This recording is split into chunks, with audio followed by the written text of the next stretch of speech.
What on earth is that? It's a Journey into Comics Network production!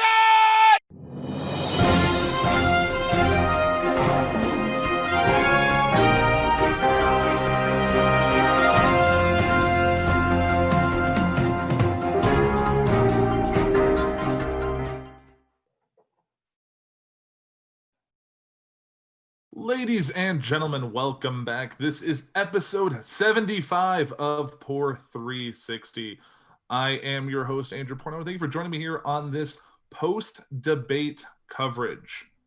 I couldn't imagine doing without some guests that I have here today. If you notice, this is the first episode of Puhr 360 to be on video, which is exciting. So if you're just now checking this out on the audio side, you can hop on the Facebook and watch it there.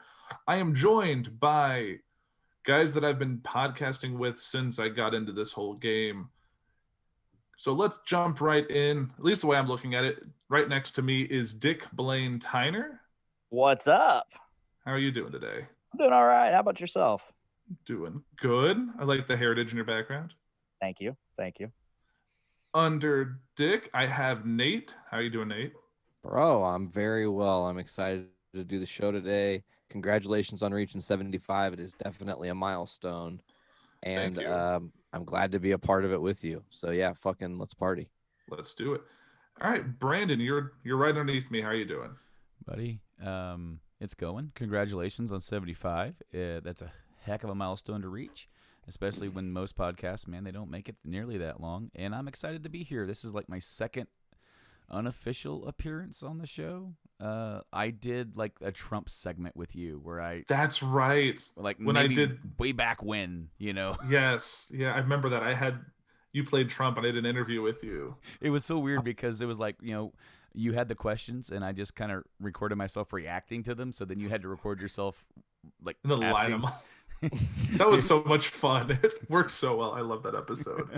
And I remember, I think you gave me feedback on like my first couple episodes when I first got started. Like, you need to do this differently and not over edit yourself. And yeah, so great feedback. Thanks again for your help today too. Absolutely. Getting this all set up. Absolutely. You know, I'm very happy to help the network in any way that I can. And, you know, as we grow and as we get into new avenues, you know, being on video, being on Facebook or whatever, or wherever it's another good place to grow and to just, you know, have another way to digest the content. It's always really fun. And, I'm also very happy to always give some advice to, you know, because I went through the exact same stuff when I was going through. I was very critical of myself when I started. I would listen to my own voice and I would hang on every little thing that I said, every single stutter, every single thing. And I'm like, man, I cannot believe I got stuck on that word for 4 syllables. Let me edit some of that out. And I got pretty good at it, but it also took way too long to do. God, I remember that. I still think I'm not great at editing the podcast. That's why Nate usually has to clean it up for me. Because whenever I do it myself, it's like recording a 30-minute episode that I spend 4 hours messing around with. I'm like, oh my gosh. No, I know. Like, see, and now it's to the point where I don't really worry about little gaffes on my own. If I stutter or stumble over a word, I don't care. I just move on, man. That's my own unique way. It's my own style. Everybody has their own thing, and I just put it up. Yeah, I like the conversational stuff. Like when it's overproduced, I feel like it kind of sticks out. Like I guessed on like a friend's podcast once a few weeks back, and they're like, if they'd mess up, they'd be like, all right, hang on, all right, I'll take it back to here. And I was just like, wait, what's happening now? Like, what? And we're starting this conversation over, right and I was like, what? All right. I was like, all right, what did I say last time? Okay, let's threw off the whole groove to me, but it was still a different experience. Mm-hmm. But that brings us to this. I know as we're recording this now, we are less than 24 hours out from the debate, which was definitely something. I didn't catch the very beginning of it. I was kind of preoccupied, but when I got back in, I'm like, oh, this is what I didn't feel like I didn't miss anything. Because there was just a lot of yelling. Yeah. I believe my GIF. I'm sorry, Dick, but I believe my GIF in the network thing pretty much summed up how I felt about it. I had to take a big deep breath afterwards. It was exhausting to watch. It was almost intolerable to sit through.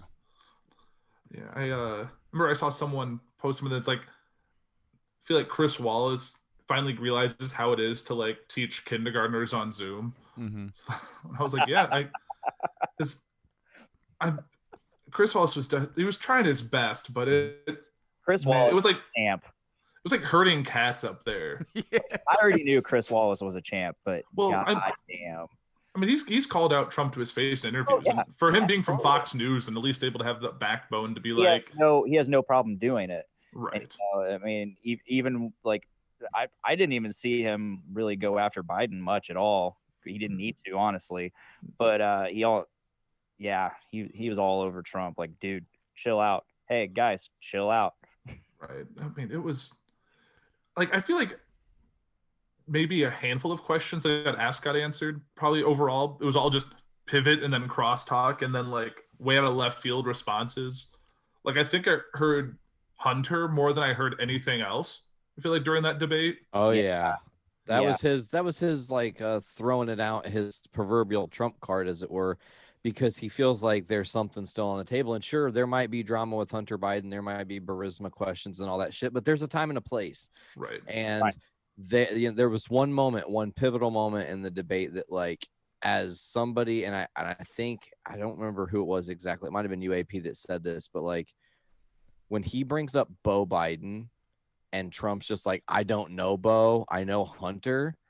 Like, I would have been across that fucking stage in an instant punching him the fuck out, especially after what he said about vets and about people who've been captured in prisoner of war. And it's not hard to listen. This is one thing I feel like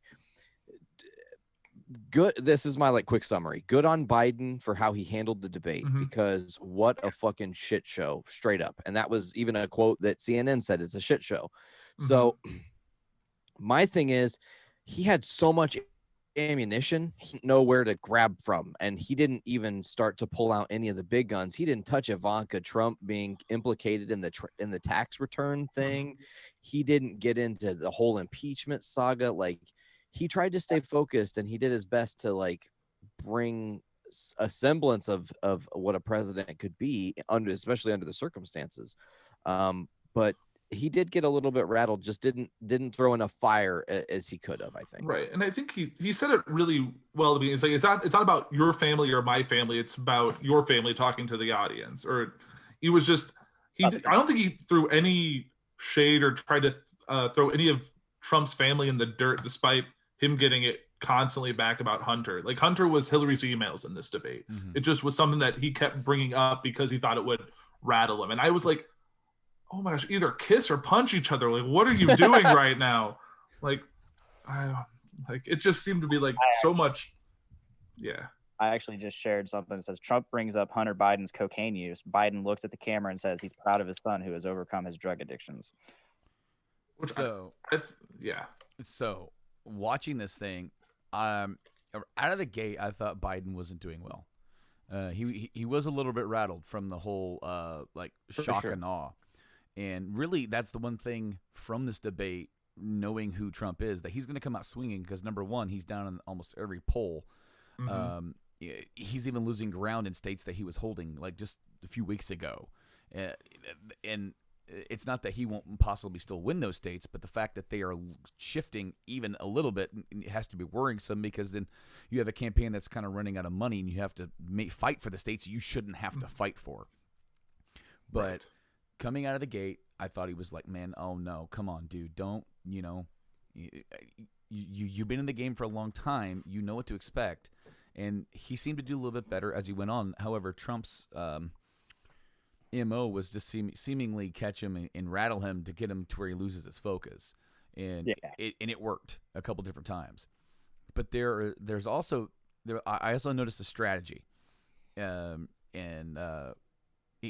did it 3 times. And it was getting Biden to say something that would distance himself from the more progressive side of the Democratic wing. And that was with healthcare, with police, and with the environment.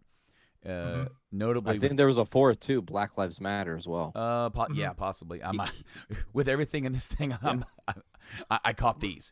Right, and you could kind of lump that in with the police and everything as well. Sure. Okay, so with healthcare, it was like Biden said that you took healthcare away from 10 million Americans.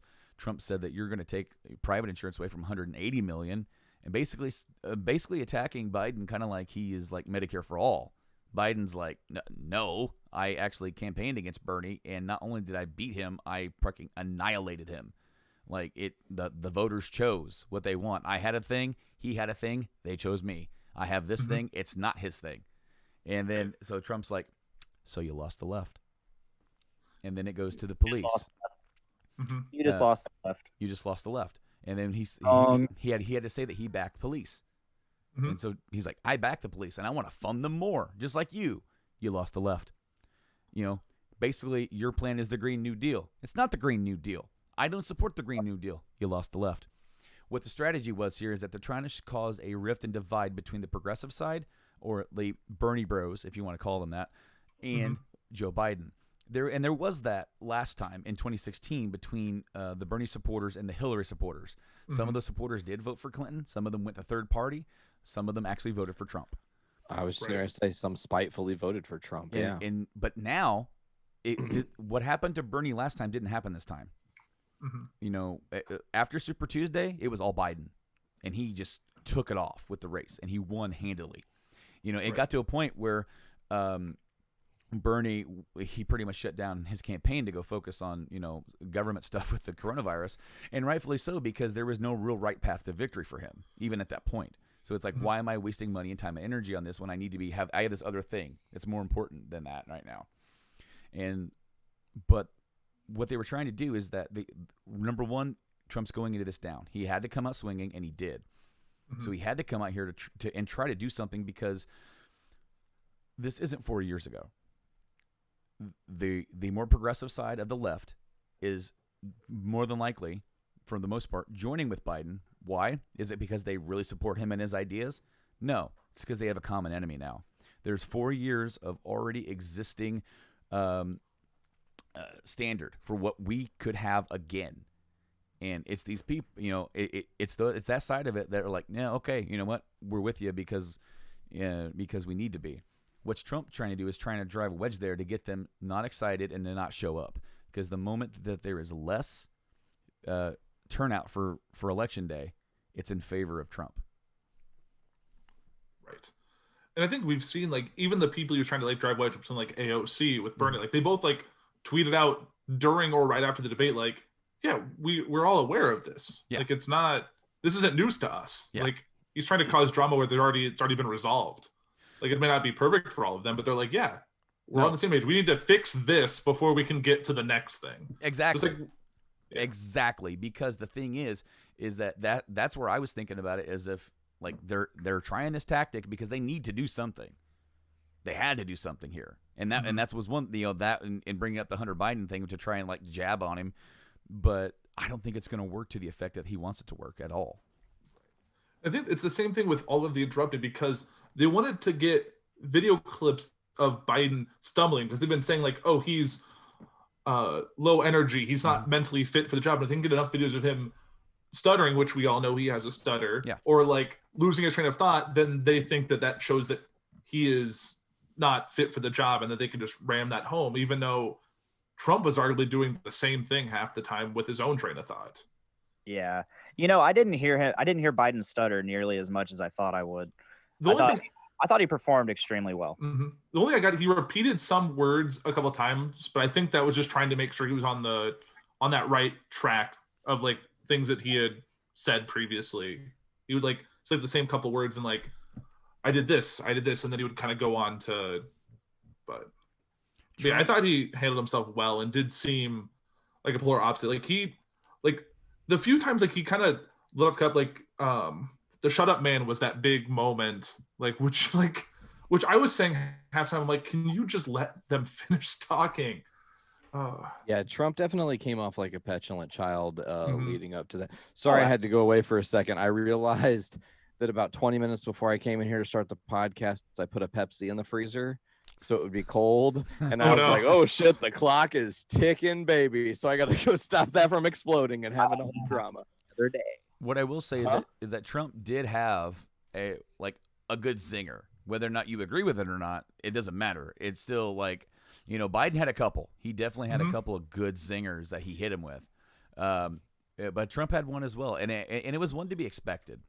It was he was talking about his healthcare plan and how he's going to lower prescription drugs by 90% and make insulin as available as water. That's. But basically, so Biden started kind of like what you like in 4 years you haven't done anything. He goes, I am lowering prescription drugs because I have the guts to tackle big pharma, unlike you, which you didn't do anything for prescription drugs for 47 years. And you can't argue that because he didn't do anything with prescription drugs for 47. And that isn't, of all the things that were false statements, that was not one of them, because technically it's true. And that is something that Biden had to expect, that he's going to call into question his record for all this long time that he's been in Washington. Right. And even bringing up some of the things that he had said in the past when he was bringing up stuff that Trump says or backs or whatever. Right. He focused a lot about that about the super predator, even though I don't think that was actually a true statement. Biden did say something about predators in the past, but I don't think he ever called them super predators. But still, it was like was it the 80s, the 90s? I don't remember when that actually was. I think it was like mid 90s or something like that. I don't remember. And like it's a lot of this stuff, like he brought up a lot about like in my 47 months versus your 47 years, even though Trump hasn't been president for 47 months. And it's really funny, the 47 months, 47 years thing, because I was watching CBSN, I think it was, leading into the debates, and they were talking about how one of the more recent talking points was the 47 months to 47 years thing, and be ready to hear it. So as soon as I heard it, I was like, it's just planned. He has no real, that was his only plan, was I don't have any real plan, so I'm just going to sling fucking mud. And honestly, there was a moment where he slung mud in such a manner that he slung it into his own face, because literally Trump is saying, he goes, Biden, you would have been slow to the draw. You'd have waited months to shut down the economy. I shut it down immediately. You would never shut down the economy. This guy right here wants to shut down the economy. Like, he just said it like right after. And I was like, this guy is fucking nuts. How does nobody else see that? And then I guess here was a really cool thing, a little sidebar that gave me a little bit of hope. Reflecting on the debates, and there's obviously still a lot of ground we have to cover. But it was just like a moment where I felt like a little tiny chip of weight had been lifted from this 4 years we've been under this regime. One of my friends, and somebody that Dick is friends with as well, Jack Rose, you know him. He messaged me, and this is what he said. He said, dude, after the debate, I'm actually feeling so much better. My grandpa, an absolute, unquestioning, faithful follower of Trump, told me he sees Trump totally different now. He was shouting, shut the fuck up and let him speak at the TV. You don't know my grandpa, but trust me, that's fucking huge. He goes on to say, this made me laugh, his girlfriend is an absolutely insane Trump supporter of the worst kind, and she was sobbing and had to shut it off. That debate. Grandpa's girlfriend. The grandpa's girlfriend. Okay. His girlfriend, like his that debate is fucking huge, dude. I work with a ton of Trump supporters, and they weren't talking about the debate at all today. It's crazy how bad it was for them. Yeah, okay. Well, guess where we work? Because I immediately was stuck in front of two giant Trump supporters. And to me, in my mind, like, because they started talking about the debate immediately. And in my mind, just listening to what they were talking about, what they were saying, I can't quote them. I don't know what they were saying, but they were going on about how Biden sucked and he was terrible and he didn't know what he was saying. And I was like, did you guys just like immediately whip out your dicks as soon as it started and just start masturbating to Trump like vigorously? So you just understand what was going on at all because there was no blood to your head.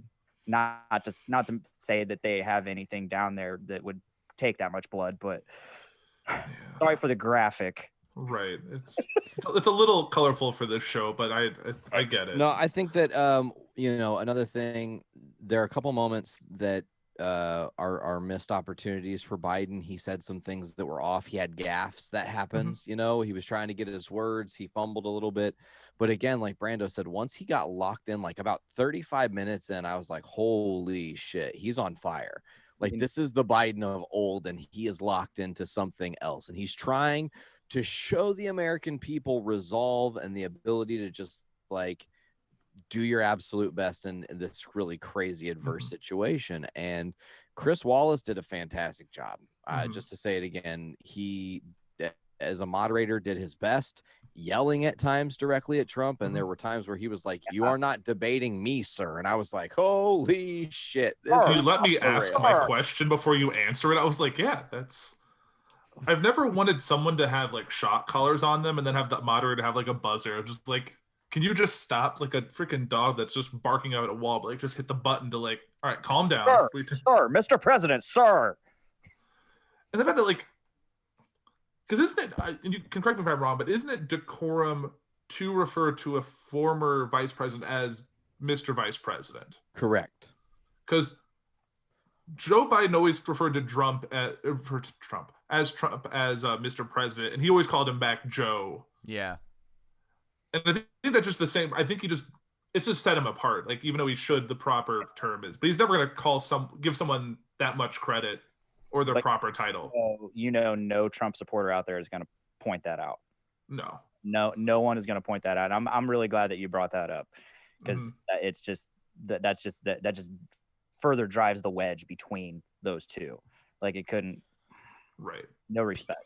I mean, go ahead, AP. Sorry. Well, yeah, it just makes him seem like he makes it feel like he's on a pedestal, and like that. Oh, he's just Joe. Like, because like when he realized, like when he was running for president in 2016, they just had everyone was like a senator or a congressman or a secretary, and he was always just Mr. Trump. And I think he likes having that higher level. Doesn't want to give any sense of authority or power to his opponent.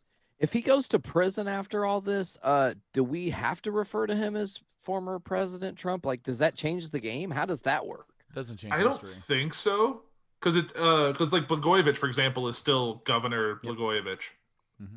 Okay, fair enough. I don't think he's going to prison. It's just impeached President Donald Trump. Yes. Impeached and incarcerated President Donald Trump. I hate to say it, but I think our worst nightmares are probably going to happen. Like, our worst nightmares if he loses. That is that. He still has all that time in between Election Day and Inauguration Day. He can resign. And guess who's in there? Pence. And guess what he's going to do? Pardon. Oh, yeah. That's fully... But he can... Listen, here's the funny thing. Pence can pardon him all he wants. For what, though? Because they don't have official charges on him, and he is still sealed, indicted as individual number one, and they have not unsealed that yet. So all I'm saying is, what are you going to fucking pardon him for? He's still in office. Right. You're right. Bide your fucking time, man. Wait until the moment is right, and RKO out of nowhere. I know Brandon. I wouldn't mind if they had the agreement that Pence was going to pardon him, and then once Trump resigns, he just like, nah, I'm good. Like, never mind. I think I'm just gonna let you kind of hang out here. Well, okay. So if Pence, here's the thing. If Pence does that, that kind of ruins him for any potential future bid at presidency, which I assume he now really wants. As much shit as he's put up with for 4 years, I think that's his. That's his ticket. His putting up with this shit is just like, all right, I've earned my nickel. Let me be the next Republican candidate for president in 4 years, 8 years, whatever it ends up being. That's why I really can't wait for next week's debate. To me, like, how little a role I've seen Pence play in this presidency, compared to, like, he was a pretty strong governor. Not that I'm saying he was a good governor in my opinion, but right, he was a strong governor. Like, he was definitely out there.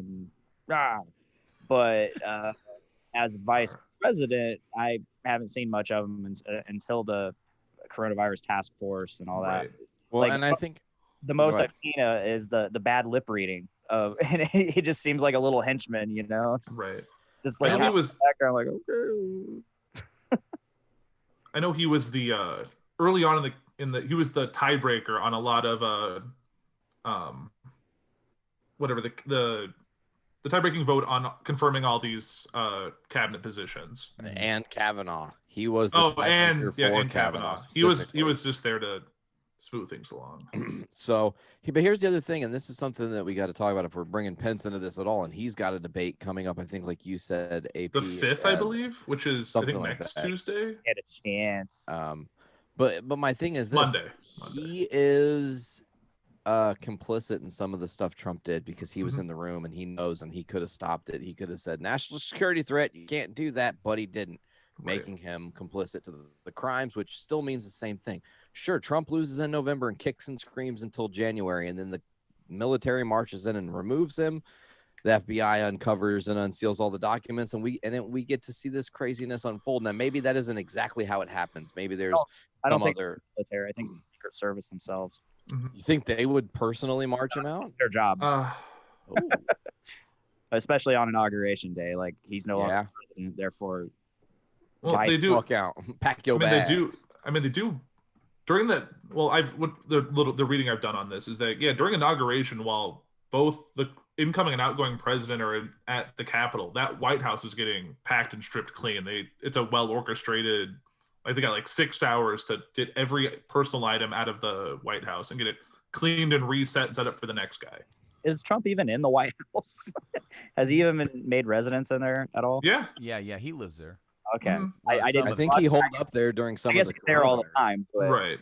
I remember originally he was like, I ain't staying there. Well, he had that the winter White House in his at Mar-a-Lago. So like some of those calls with Bob Woodward were from the residential area, and that caused a problem within the within the administration, because typically all official phone calls and interviews are monitored by the aides. That way they know what's being said.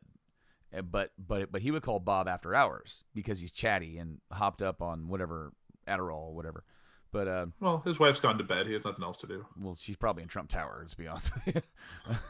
I mean, not like he's doing her now, anyways.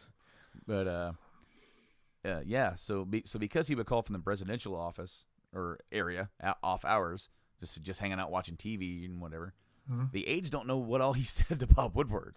So when that book was coming out, they had no idea what else was going to be said or what other tapes Woodward had. And so Bob Woodward was on TV today responding to the debate. And he said the words, and this is pretty harsh, even for Trump, but, I mean, here we are. Trump is assassinating the presidency.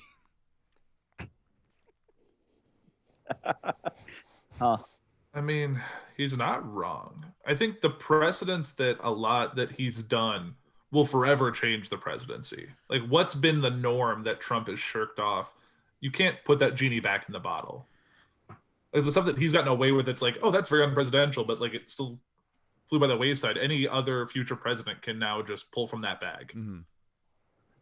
Well, and that was, last night, both candidates really failed to answer key questions thrown at them. Biden did not want to answer one way or the other whether he was for packing the court after the Supreme Court justice nomination, and of course, like, he's careful not to say that because he is actually writing support from now anti-Trump Republicans that he's like, look, after I'm elected, we'll decide what we're gonna do, but for right now, we're doing, and that's another thing. That whole process about packing the court, they're going to kick and scream if that happens. But this whole thing about stop trying to... They act like 9 is some sacrosanct number. Well, it's been adjusted several times. Yes. There's been wasn't it up to 11 and then they brought it back down to 9 at one point? They at one point they did drop it to 7 during the during President Johnson's administration after Lincoln. But that's one thing that I was going to say, is that, like, a lot of people were disappointed that some of these Republicans didn't come out against it. And really, so my answer to this, and it's kind of long-winded, so I do apologize. They're not wrong to do so for what their interests are in the future. Mhm. If they come out in a stance against this, some of these Republicans may want to run for higher office in the near future. And you're not going to get like for example, for president 2024 or whatever. Any of these people who want to get the nomination from the party as a whole will not get it if they do that here now. So that's number one. Number two, for what they're doing, unfortunately, there is precedent for that. For them not confirming for a president of the opposite party and confirming with a president of the same party. It is what it is, unfortunately. That's the catchphrase of this president. But with that precedent also comes the precedent of increasing the number of judges later on. If they want to play hardball with politics, play hardball with politics. Because all you have to turn around and say is like, well, you know what you guys did, that was precedent. But this is also precedent. And we're going to add 2 more judges to help even this out. You know, like whatever. That may or may not happen. We may end up coming into November with a real problem on our hands. And that is that we could be having an election that is going one way and that is fought for and stopped or ruled in either by the courts. If it goes to the House, we're boned. I just want to say that right now. Because the thing is, they've already started talking about that. So that's got to be on their table. Because how it works in the House, I don't know if any of you guys have looked into this. If it actually goes to the House, where the House has to elect the president, and it's not about like who has the majority. Each state gets 1 vote. And currently, the Democrats have like 22 states, and the Republicans have 26. They win. That's it. Then this whole democratic process was for nothing. And then he gets to stay, much to our chagrin. That could be under a different set of circumstances. However, if the House and Senate flip or stay blue, however it goes, because if it's all democratically controlled, he's going to be. It's still states, though. It's all about states, Nate. It's no. What I'm saying is, sure, let him be elected, but then he's going to be going into a all blue House and all blue Senate that will fucking impeach him and remove him.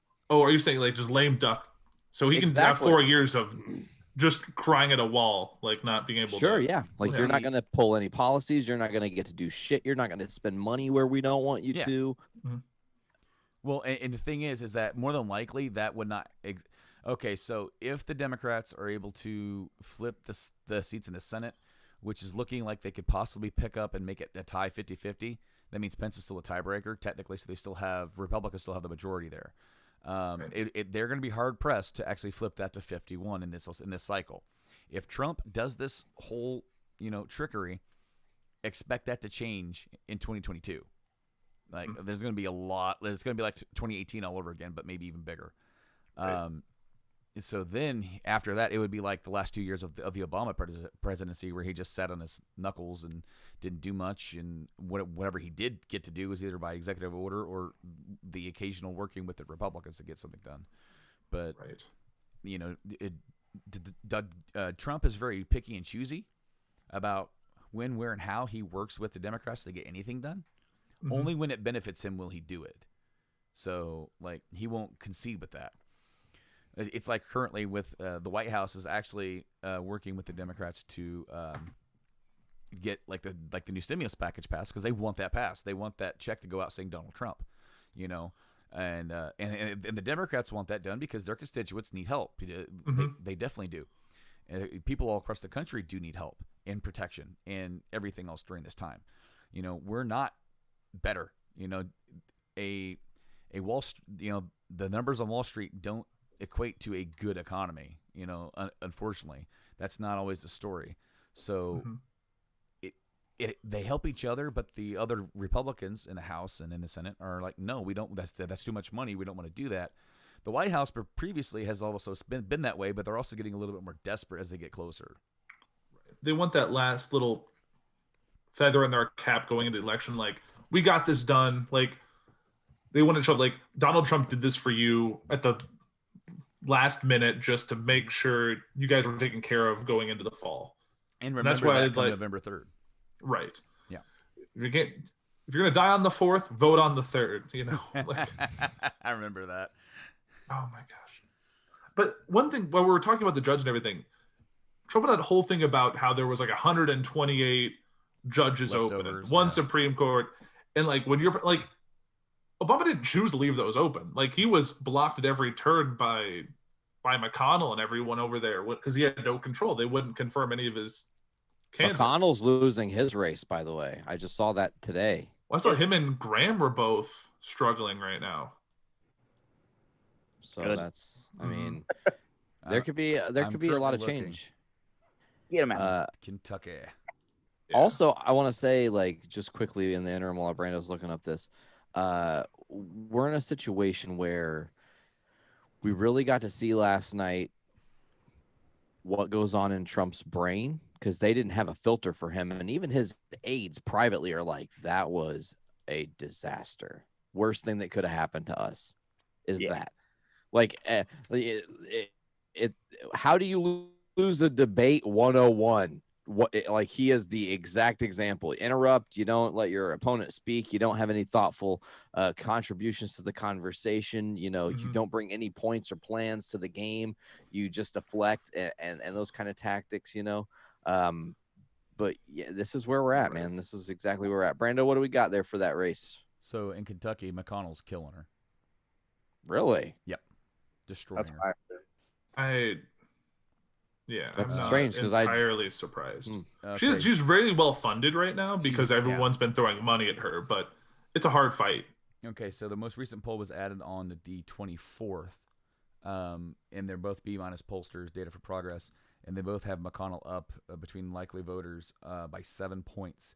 The one before that on the 22nd Morning Consult, which they tend to glean a little bit more Republican anyway, they have him up 15, and then Quinnipiac, I believe that's how you say it, is up 12. That's on the 16th.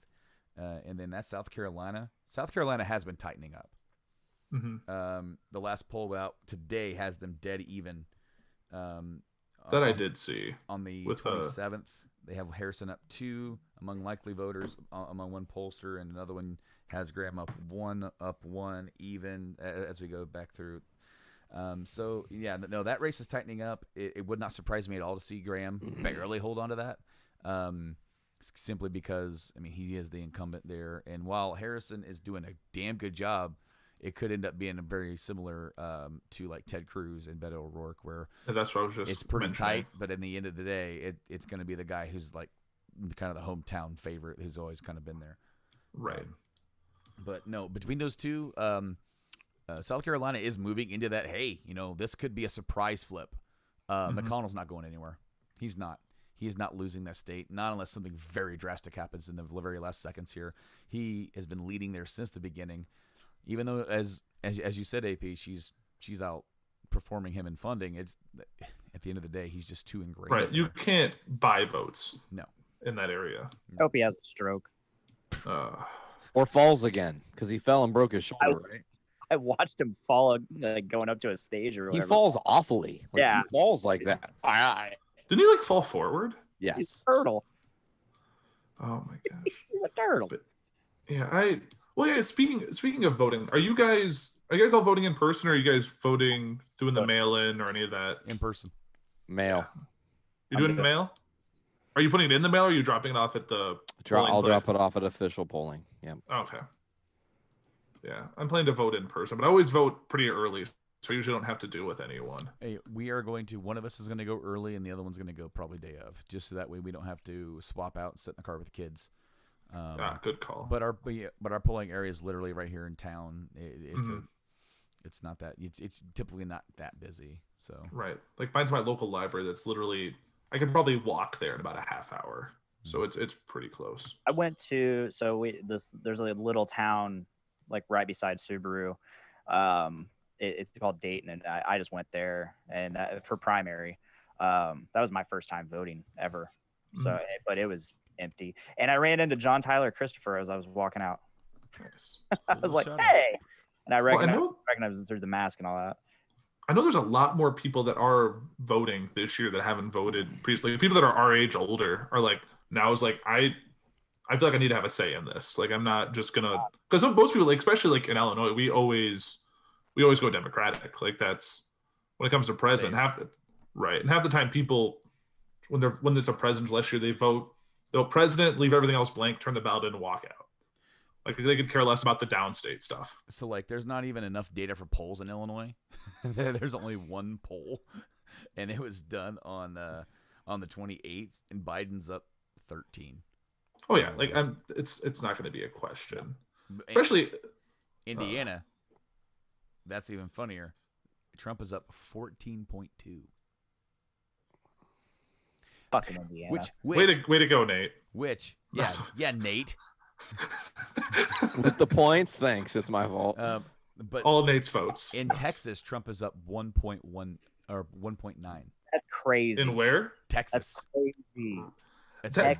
The way Texas has been moving has really surprised me. Hey, Texas is becoming a very progressive state. That's a lot of the reason why Joe Rogan is moving out of California to Texas, because of exactly that reason. Austin, also, Texas. the cost of living is a little bit cheaper. Yeah. But I don't think he cares about that at this point. He's doing pretty well for himself. It was business. Oh yeah, because he got that big deal with Spotify, and they have a lot more lenient tax laws in Texas, so he's going to be keeping more of that money, saving more. But he's thinking about building an actual a comedy venue, a comedy venue. Doesn't he record in a studio now, or is he recording out of his home? He's recording in a studio. Okay. He has private studios built everywhere he goes, essentially. So, do you think Rogan would have done any better at this? Because I think it would have been a he would have fucking started laughing. He would have been high as fuck, just laughing. And going, well, Chris Wallace started laughing because I don't even know what we're talking about now either. Like, what question did you ask? He's like, I couldn't even tell you. It was ridiculous. It certainly was, and I do feel for him so bad. And of course, then today? Like Trump is like basically saying he had to battle two people in a debate. Like, a lot of really big conservatives were saying like shame on Chris Wallace for like disrespecting the president, like when he stood up to him and everything. Like he's the moderator. He's to be an impartial third person. He has to make sure they follow the rules, which both candidates kind of, well, one was egged on by the other to like failing basic high school debate rules. Like yeah. What I will say is I have mad props and respect for Chris Wallace. Me and him may not actually agree on the personal politics, but if there's one thing I can say about him, he's fair. Right. He is fair, and he was fair during that debate. I'm sorry, Nate, but he gave both guys very hard questions to answer and put them in situations that if they answered that, either way, is a tough answer. And it's like your only option was to ignore it and deflect for both of them. Right. No, go ahead, Nate. I was just gonna say with the Chris Wallace thing, he's typically done a good job with Trump of just like calling it like he sees it, which is nice being from Fox News guy. However, if you've noticed, he really has a hard time confronting like the reality of what's happening with the Black Lives Matter movement and all these protests and stuff. And I actually thought last night he did a great job of addressing those questions in a tactful manner and making the racial disparities that are happening in our country an actual topic of conversation as opposed to deflecting like it doesn't exist, which was a nice differential to see for sure. One thing, and not really pivoting, but staying with the whole police and the move and everything, is that Trump got stuck on this thing in his head about how Biden can't even say law and order when Biden had been saying law and order quite a few times before he even posed that thing. I'm like, what? Well, that was so he could throw in the "you lost the left." Yeah, it was one of those things. It's just, I don't know. And the thing is, like, in 2016, Trump got to campaign on like being different. Now we have years of how Trump has handled these things. Like, I loved like when he was campaigning about like, this is what America looked like under Biden. I was like, that's what it looks like under you right now. What are you doing about it now, bro? Let's talk about the COVID deaths. Like that number is not going to get like smaller and it's not going to slow down. And when all this started, my first thing was like, what does history tell us? I looked at the Spanish flu numbers. You look at those charts. We are charting identical to the Spanish flu. It is fucking scary. Mini first peak, bigger second peak, massive third peak that kills millions of people really fastly. And if we don't do something about it, that's where we're headed. And I thought Biden did a great job of saying, no, man, like 200,000 people have died on your watch right now. Right. Like that's not a made up number. It's not something you can, lie or deny. He can't escape that. That's where it was swine flu. He goes 14,000. You're on 200. Yeah. Yeah, exactly. Like and not Obama just did counting everything deaths, but he it could was to- just And Obama did everything he could to not have to take drastic measures to Mhm. shut down the economy and do all the stuff that obviously has to be done with how fast this is moving. But also, had we taken it seriously back in fucking March, we could be in a position now where it wasn't even an issue and we lived our lives normally for the majority of 2020. Back in February. Well, February, March, same difference at this thing, potato. And half the time people like now are just the point like, no, this is how it is. I'm just gonna pretend it's not happening and just go about my business. It's just like I've done really good for 6 months. I'm done now. I'm just gonna relax. What I will say, Nate, is that thankfully we should not hit those bad of numbers because technology is on our side, and Right. That is true. we should have a viable vaccine within the next year. Mhm. It's not going to be by election day. It's not going to be ready, guys. Sorry. No. It may not even be ready until like the middle of next year fully to get out to people. Right. But once we start getting that out there and getting that people inoculated and getting antibodies that will stay in the body instead of disappearing after a couple months, and then you can get it all over again like you never had it before. That's when we can look at this as like, okay, it was bad, but it's not Spanish flu bad. So thankfully Right. not.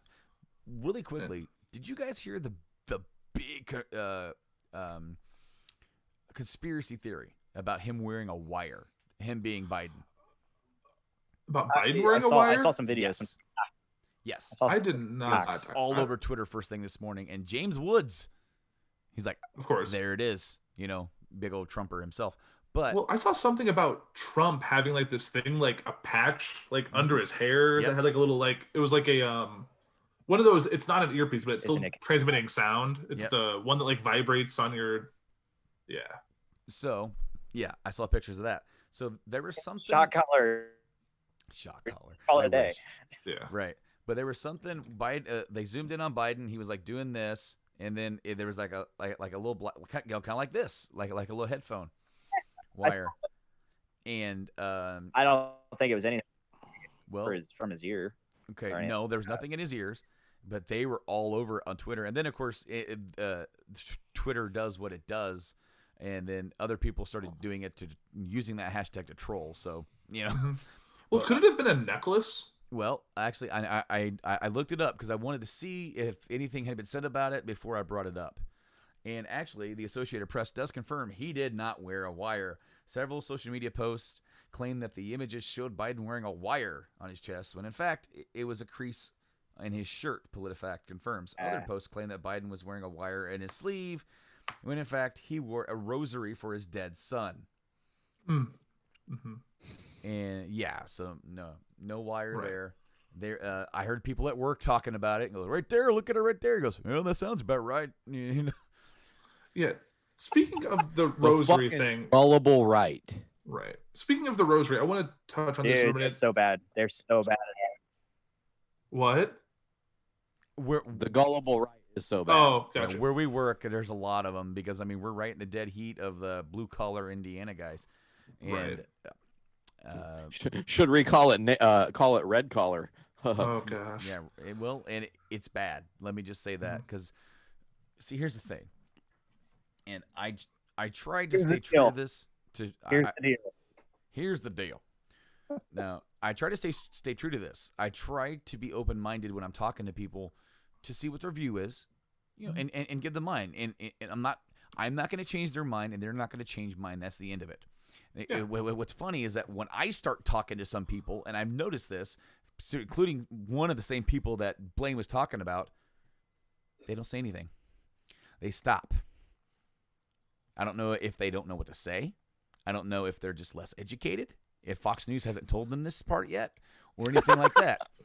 But I'm just saying, it is exhausting. But I do listen, and I hear what people say.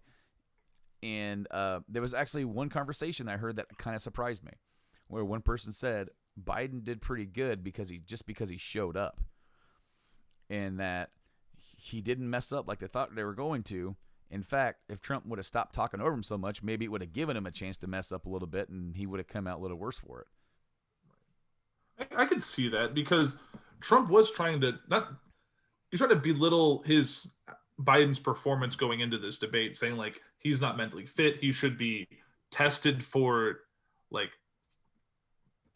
mind enhancing drugs and checking for like On Alpha Brain. Yeah. He's been taking lion's mane. Yeah. All natural shit. He's been taking Sex Panther, what like I'm ready for that. But no, like I love the trolling that happened like in like the day leading up to the debate with like the urine test is like, well, I can't remember the exact quote. I'd have to look it up. But it was something along the lines of like, I'll be using words. If you want to use urine, that's kind of on you. Like, I got it. I shared that just the other day. I'll bring it up to you. So, among 1,000 things that I post about this. Yeah. So did you see that the Trump campaign said that was the best presidential or best debate performance in presidential debate history? Of course they did. They sucked that. No. Okay, Yeah. so I found it. Okay. Soon after, the Biden campaign issued a statement that read, Vice President Biden intends to deliver his debate answer in words. If the president thinks his best case is made in urine, he can have at it. We'd expect nothing less from Donald Trump, who pissed away the chance to protect the lives of 200,000 Americans when he didn't make a plan to stop COVID. Burn! Yeah, I like that. Even I today. have never Oh, go ahead. profanity used in a presidential campaign. Like, Right, that's what I thought it was. Like, I thought it was fake. I was so many- oh. never seen so many potential presidents cuss publicly like this.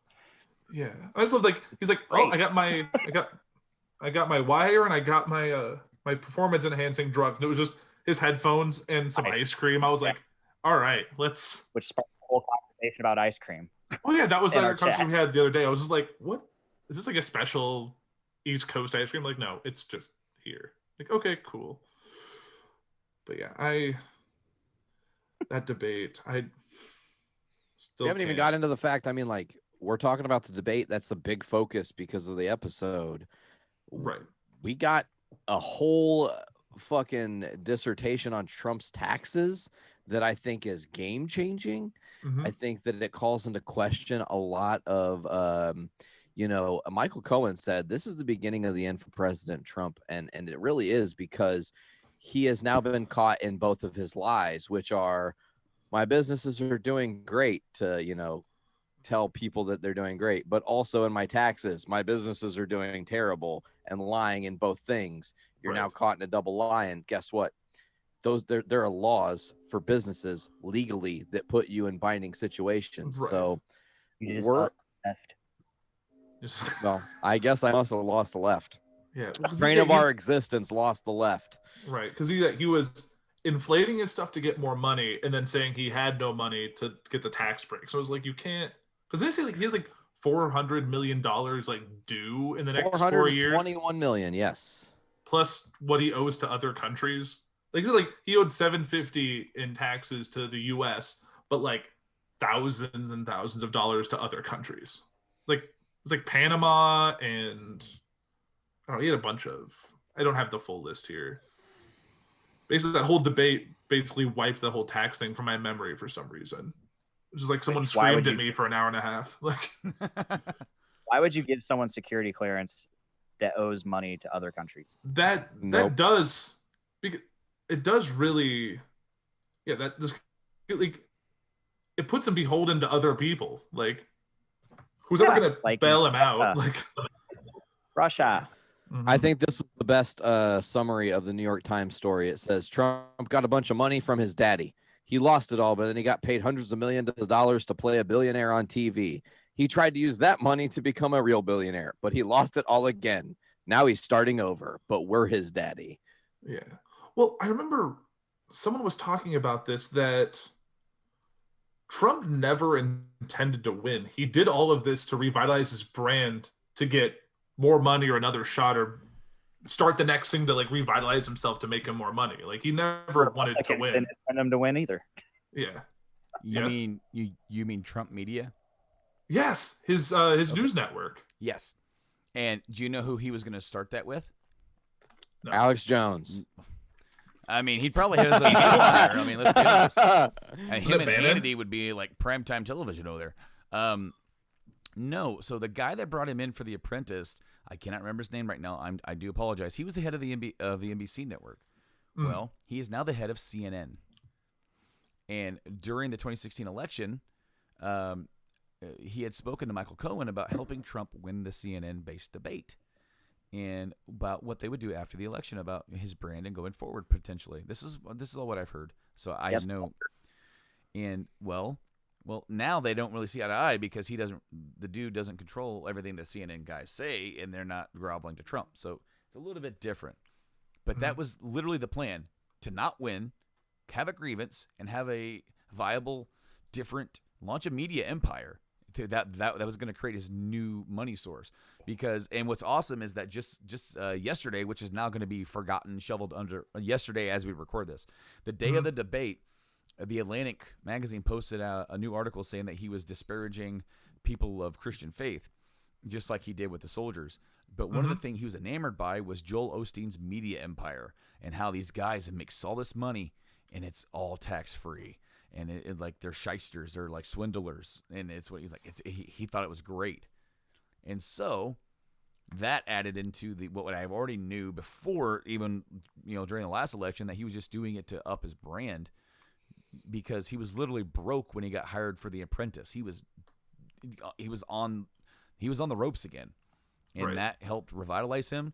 He's never been a successful businessman, but he has played one on TV. And that's his that's his MO. That is his wrestling gimmick right there. He is the benefactor of evil architect Bill Ding. Yes. The return of Bill Ding, God damn it. I want to quickly throw this to AP and you guys because I do have the numbers. In 2017, Trump paid $750 in federal taxes in America. However, he paid Panama $15,598, India $145,400, and $156,824 to the Philippines. So much for America first. Well, I know Panama is a big tax shelter for wealthy people, but I'm assuming India. What was the other one? India and Philippines. The Philippines were probably related to developments, Not or people sure. whoever in charge were giving him money. I don't know. Well, the fact that like the consulting fees for his children were pretty crazy. Like Ivanka's going to prison over that shit too. Let me tell you what, her and him both, they're gonna both share a nice he has fucking nice conjugal cell. Yeah, I was just, God damn it, you beat me to it. A conjugal cell, yes, because you know how much he loves Ivanka, and you know it's time for some daughter-daddy time. You're alone in this cell. We're in this. Give me a lap dance like you're 13. Oh, gross. That's what he fucking did, though. You've seen the pictures. Come on, man. Well, do you the other thing that kind of like happened and then it wasn't really talked about? Pascal, his former campaign manager. Yeah, tried to kill himself. Was he also like abusing his wife too, or threatened his wife or something? He beat the shit out of her. She had tons of bruises and cuts and broken nose and shit, and told the cops he hit her. He had a loaded gun and was threatening to kill himself. He showed the loaded gun to her in a fight. She ran out of the house in panic, called the cops, who, when they got there and he got outside, they fucking NFL tackled the fuck out of him. It was amazing to see. But my first thought, former campaign manager of Trump trying to kill himself. Well, I wonder what he's covering up. Right. Or I wonder what he doesn't want to, answer for. Because it's exactly, I don't know. Yeah. It was a weird news week. And also, didn't Eric Trump say he was a part of the LGBT community on like Monday? Did you hear that? Yes. He's supposed. I guess. No. I don't think he actually meant it that way, but he definitely said like the LGBT community, which I am a part of. We're all really happy. I'm like, I think he didn't mean to say that, and a lot of the people in the LGBT community we don't want him. I listened to it, and with the secret the secret Democrat. Yeah, the secret voters or whatever. Yeah, that Democrat lesbian in Manhattan was worried about gas prices. Let's listen to that right now. Someone in Manhattan, someone who doesn't drive a lot because it's Manhattan, does not have a car. Worried about gas prices going back up. Okay, so yeah, I wasn't sure how to take that. The whole Eric Trump saying he's part of the LGBTQ community. And so my sense of humor, they were like sitting at a table like, right. All right, look, we need to broaden our appeal, okay? We have to broaden our appeal. And Eric, you have to take one for the team. You're getting the gays, okay? You're bringing them in. You're one of them now. We know you're not, but they won't know you're not, okay? You got to find out the gay agenda. You know, go in there, bring them in. They'll vote for us. It'd be great. No, like I heard that and I was like, he must have misspoke. It was definitely a gap. I think he thought he was like, he was like quoting someone else, but just the way it didn't fall in his wording right. I have the whole thing because this is the first time hearing about it, so I had to go educate myself live on the podcast. That's what you got to do. Eric Trump came out to clarify his remarks, by the way, saying he is not a part of the LGBT community. After coming out in a televised interview Tuesday, a friend of the Trump family told the Post that he misspoke. And this is the quote. He said, "I'm telling you, I see it every day, the LGBT community. They are incredible, and you should see how they've come out in full force for my father every single day. I'm part of that community, and we love the man, and thank you for protecting our neighborhoods, and thank you for protecting our cities." What the fuck? Oh. I just found something, Nate, that you are going to love. All right. Sorry, hold on. Before you jump in, that just reminds me of Wallace having to be like, "Oh, you're gonna like this question. Like, I know you're gonna like this one. Just about wait." Law and Order. Yeah. It's about Law and Order, so I know you're gonna like this one. Okay, so there's a meme. You're gonna dun dun dun dun. It's like he says I won't say it. SVU is one of my favorite shows. I wish he would have. I know he was trying to be like the professional, not crack jokes, but literally, I think that would have won some votes. Oh yeah. But I would love to be in the room for like both of their post debate debriefs about like what their team said they did well and what they didn't do well. But like, just love to be a fly on that wall. All right, sorry, go ahead, Brandon. All right, so good. So there's a meme that was made. It's about the debate. Nate, do you know who Jeremy Slater is? I don't think so. He says that's the worst thing I've ever seen, and I wrote Fantastic Four. Oh, what Mark Hamill said. Well, Mark, yeah, He's like, I was a part of the Star Wars Holiday Special. That was the worst. That debate was the worst thing I've ever seen, and I was in the Star Wars Holiday Special. Oh my Lord. I shared one. It was a picture of a TV, and it says, "Topic: What is your one rep max bench?" I think last night was officially a new breaking point for me, by the way. And if anybody follows me on Facebook, I'm sure you saw some of the shit that spilled out, because I, without question, the line in the sand, the Proud Boys moment, stand down and stand by, lit an angry fire under my ass on a level that I can't express, because racism is like just offensive to me on a level that like, why are you fucking like that? Be better. Just, it's not that hard to be better and not be an asshole to other people because their skin color. Like, grow the fuck up. Right. But I made it very clear last night that if you're in my family or not, I don't give a fuck. If I know you by association or not, if you are a Trump supporter at this moment, starting last night at the debate when he did not denounce racism, when he had an opportunity to literally, they softball it up to him. Right. All you have to do is take the T-ball, man, and hit it, and you make some people happy. He's not into fucking racism. Do you, honest question, and I think I know this answer. Do you think it was a gaffe, or do you think it was intentional? It was intentional. He is giving orders. Come on, he's sly. He knows what he's doing. Stand down and stand by. That sounds to me like I'm not happy. Come on, they've already made it a fucking shirt. The Proud Boys already have a fucking shirt that says "Stand down, stand by." So like, yeah. So now he's trying to say that he didn't hear the question, even though he clarified what the question was. He set the parameters. What do you want me to say? What do you want me to say? Say the name. Pick Who do you call him? What do you call? Like, I remember that whole thing. The Hey, look on yeah. his face Sure. when he was asked that, he didn't know what to say or do for a second. It's Correct. almost like Dude, it's just almost lie. like he had to hit Control Alt Delete, and Yeah. like his RAM was all the way up. It's like yeah, he I, had don't- I almost wish he wouldn't have heard. He wouldn't have picked Proud Boys. I wish like the thing he would have heard was like white supremacists or something else, because then it would have been broad. But more broad. But Yeah. still, he is a personal friend with the Proud Boys, and they have ties. I think that's Chris Wallace being very smart and intentional with how he chose to do that. Mhm. This is a softball opportunity for Trump where he clearly missed, Right. and Because then Biden could have been, now you lost the right. but here's what we learned: Biden might not need the far left to beat Trump, but Needs- Trump desperately needs white supremacists to have any chance because that's all he has left. Well, he never. Typically, during a re-election, the person always takes a more moderate route to appeal to the more the more liberal conservative of the opposite party, the one that more closely Centrists, aligns with people you, who the are centrist, yes. Yep. And he chose just to entrench himself into the far of his party. And like, I've said it before, I have no issues with being a Republican. I just have issues with being a Trump supporter right now. Like, that's a hard thing. Like, if you have conservative views, so be it. But being that entrenched is just a hard thing to get behind. I just think, like I said about like you're dead to me if you're still a Trump supporter. I mean that because Right. at this point, what I equated it to, there are 3 levels here.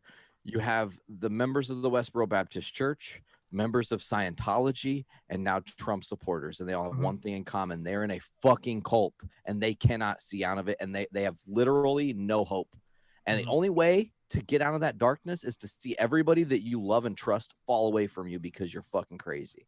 So I have to remove myself from those equations. And I had some people that like took pot shots. Oh, you think this person's on your life because of a different political view? And I'm like, no, it's not about a different political view. You can vote for him because you have a political view, but when you let him say racist shit and not Right. denounce racism, that's you being culpable to racism, and it makes you yourself by accident, even if you don't mean it to be, you're a racist too because you're allowing that behavior to stand. Like, yeah, I definitely agree with you there. Like, if it was a different year and it was like, oh, it's like if it was McCain, Obama, like, and you support McCain, like, he's at least a person with like upstanding values. Might not agree with him politically, but this is not the race we're in right now. Well, and let's back up to McCain and Obama. McCain was speaking at an event when they were going against each other, and some ladies talked about how Obama was a terrible man and a horrible person, and McCain stopped the fucking event to like correct her and go, no, he's a great man. He's an awesome person. Has nothing to do with that. Just we have different political views and values. Right. And Which is, that is what we need again, civility. And it's Yeah. just we're at the point right now where it's off the rails because Trump has enabled mhm, radicalism right. because he is a radicalist himself. Mhm. And he lives off division because it's easier to conquer a divided nation than a united one. Correct. And there's always a tweet, by the way. I love And that. I love that there's always anytime he does something stupid, there's a tweet of him talking shit on Obama doing something that he does 10 times fucking worse on a Right. more extreme level. Oh, what was like the one that Obama only paid like this much in taxes and Like 20% or something. Yeah. Like Which was 130 some odd $1 million if you look at the Right. numbers. mhm. Well, then people are like complaining about how much Biden paid in taxes, and I was like, yeah, because that was after he was done being vice president, went on a book tour where he made millions and millions of dollars. Like that's what happens. Like you do speaking engagements for a ton of money when you're a former politician. Yeah, because you can just say, hey, former vice president, you want to book me? Yeah, we'll throw money at you, sure. I mean, that's how. I mean, Hillary Clinton was doing that after she was speaking at like banks and at like corporations, doing these big talks, and was making tons of money off doing that. I wonder how much Jimmy Carter's made. He's written how many books? A lot. Well, he's still kicking. I hope he lives long enough to see another president. Yeah, because he's Same. like the one president that's always like, talking shit. Right. He's like, I got rid of my peanut farm. Like, come on. Like, you can't divest like Jimmy Carter. oh my He's like the one guy to always comment on the president, and It's like I still build houses in my 90s. Like, what do you want? Like, I still really wanted that photo of. They've done it like every year until Trump went into office, of like all the living former presidents and the current president, like a room together in the Oval Office. Yeah. And that didn't happen while Bush Senior and W. yeah, and all of them were out there. But I don't think he ever wants to. Wasn't want to share the spotlight with anyone else, especially with the same title as him now. Correct. Absolutely. Man, I had a point and I keep like kind of losing it for some reason. We were talking about Carter and everything going on. I don't know. Do you want to talk about the notorious ACB? Oh, I remember. No, hold on. I remember the fucking thing. Obviously. Did we bring up at all the smart comment that happened last night? Volleying of don't use the word smart with me. Like, that is clearly a trigger word. It is trigger word for Trump. And if I am Biden's team, you smart every fucking chance you get the next debate. And that really seemed to bristle him. Because he couldn't remember what college you went to. You were last in your class. Don't talk about smart. Like, and that none of that is true, by the way. That's all just rhetoric bullshit that the right is spreading. I don't know how many times. So there's all the drinking game memes out there. And one of the things is like, here's the deal. So I heard Biden say two things last night, the most. Here's the deal, and that's not true. That's not true. Well, I feel like every time he would say that, like, while he's going to answer a question, he's like in the middle of a thought, and, like, that's not true, and trying to keep continuing on what he was saying. Yeah. And it's like, Trump, shut the fuck up. All I know is, like, every time he said Scranton, I kept thinking of The Office. And I'm like, God damn it, why'd you have to be from Scranton? Like, or the whole thing of, like, you wouldn't know suburbs unless you made a wrong turn. That was amazing. Yeah, that was good. That was a great burn. I was like, damn, Joe, you got him. So would you like to go through and because we talked about some of the polls before we wrap up, like talking of like final thoughts of the debate, do you want to go through some of these swing states and figure out where we're at? Yeah, let's do it. Okay, so Michigan, as of today, Biden is up 7 points, 50% to 43.1. Okay. Good. We'll go to Wisconsin. Do you have Okay, I was about to ask if you had Wisconsin on there. Wisconsin, he is 6.9. Biden up. Oh, really? Yes. All right. Pennsylvania. That'll be a big one. He's up 5.6. Well, didn't Trump said something about Philly that I think Philadelphia last night. Yeah. Yeah. But these polls were added yesterday. Okay. From ABC News, Washington Post. Biden up 10, Biden up 9 among likely voters, and register actually up 10 on registered voters, which that kind of Biden was falling. He was into the 4.5. So now he's back up to 5.6. In what state? Pennsylvania. Okay. We'll move on to Ohio because that's now a battleground. And it just really it's been tight there. And Biden is up 1.2 there now. That there's something about Ohio where it's like it seemingly always votes along with the winner of the presidency, and that may not be the case this time because I mean that is still tight. Trump could actually overperform there. Georgia, there was a thing about them being pretty dead even today, and that is pretty accurate. Trump is ahead 0.1 in Georgia. Red ass Georgia. That is south. Florida, that'll be a big one. Big one right there. Biden's up 2. Back in July, he was up 7. Wow. A lot of that has to do with the Cuban community deciding to go with Trump. I've read and studied. Florida has a heavy Cuban community, and for some reason, the rich Cubans back Trump. Well, I know why. Because the Republicans have been branding Joe Biden as a socialist, and it reminds them of Cuba, and yeah. So got it. Florida's going to be interesting to watch. We said Texas earlier. That even though that's crazy how that's kind of almost considered a swing state. I think Trump will keep it though. Where else? Iowa. That one kind of turned into like a little bit of a battleground here lately. Biden's up 0.4 as of today. That falls within the margin of error though, so you can like Yeah, definitely like that. Arizona has been really interesting to watch because Biden has been consistently leading there since like March. And this is Arizona. Red ass Arizona. But see, the thing is that the demographics there are actually kind of changing. And one thing that could help Biden there is a really strong performance from in the Senate race, because I'm having trouble with names right now, but I think his last name's Kelly. Is he the husband of Gabby Giffords, I believe? Oh, Mark Kelly, astronaut. Mark Kelly's running there, and then the gal that's senator there, she replaced John McCain. Well, she's the one who lost in 2018, right? Or 2018. She lost the other Senate race there, and then after John McCain died, they put her in that position. So they already said no once, and they're ready to say no again. So that could actually help Biden out a lot.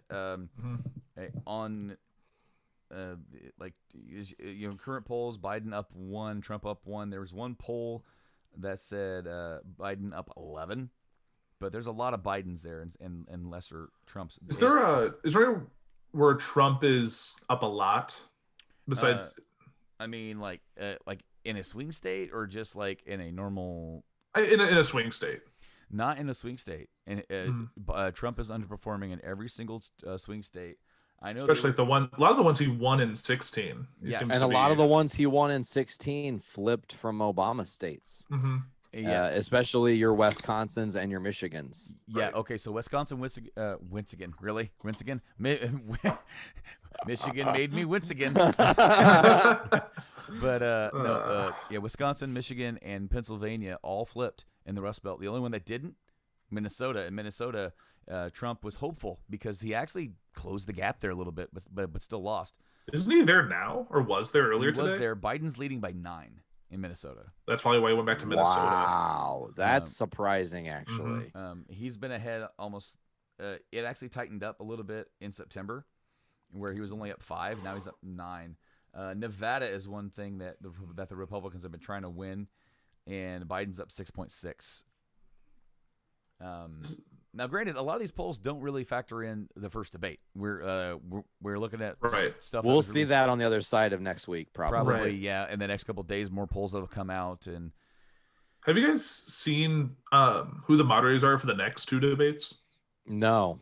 I looked at the names and they don't stand out to me. I don't know what to expect. Like, I had it up earlier. Let me see if I can pull it back up really quick.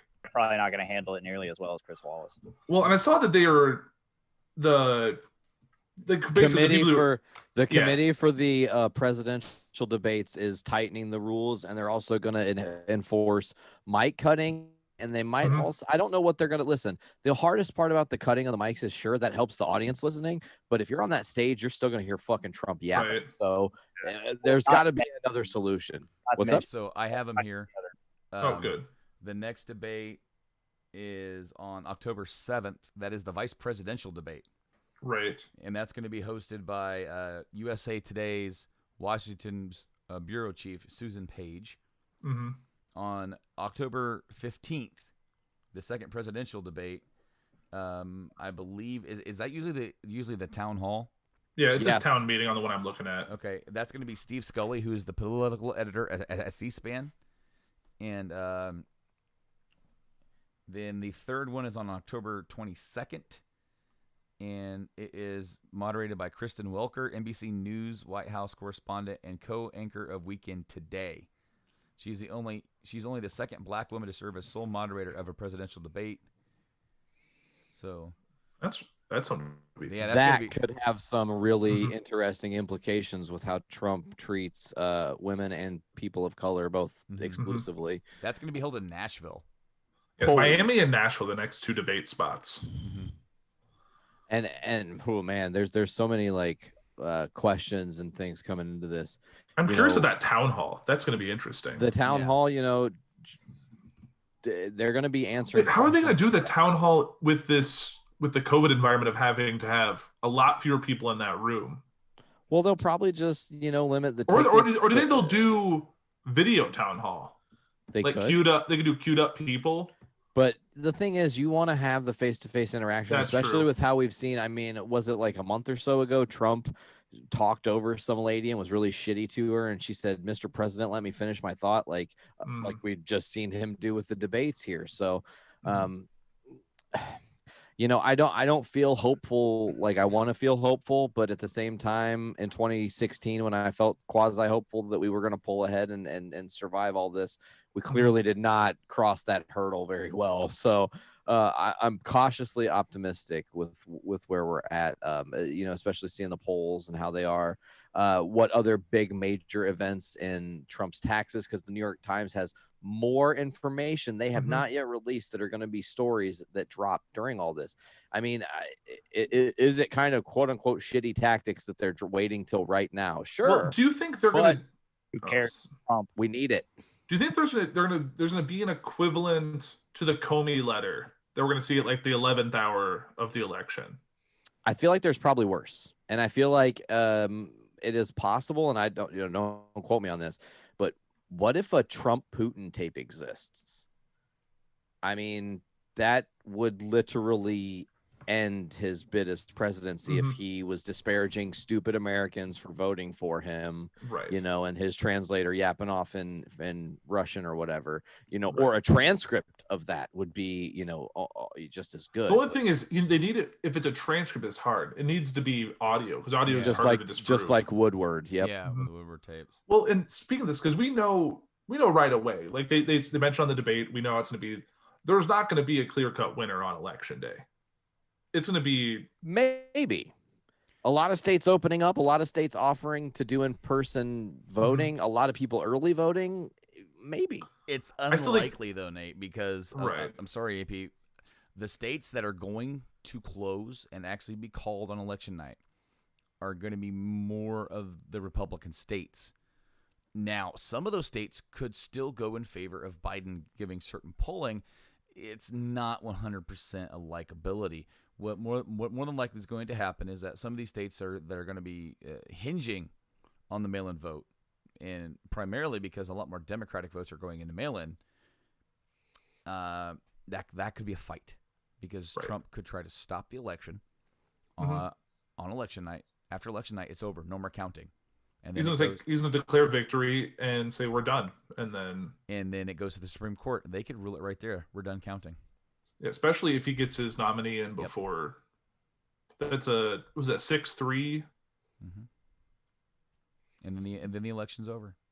I mean, it'll be very close to a repeat of what we saw in 2000 with kind of Bush Gore. A little bit of a different thing. I would also not be surprised to see the Supreme Court not weigh in there and allow them to, because the court, even though it's stacked in favor of like the conservatives, they don't always rule exactly by politics. It's like, what is rule of law here?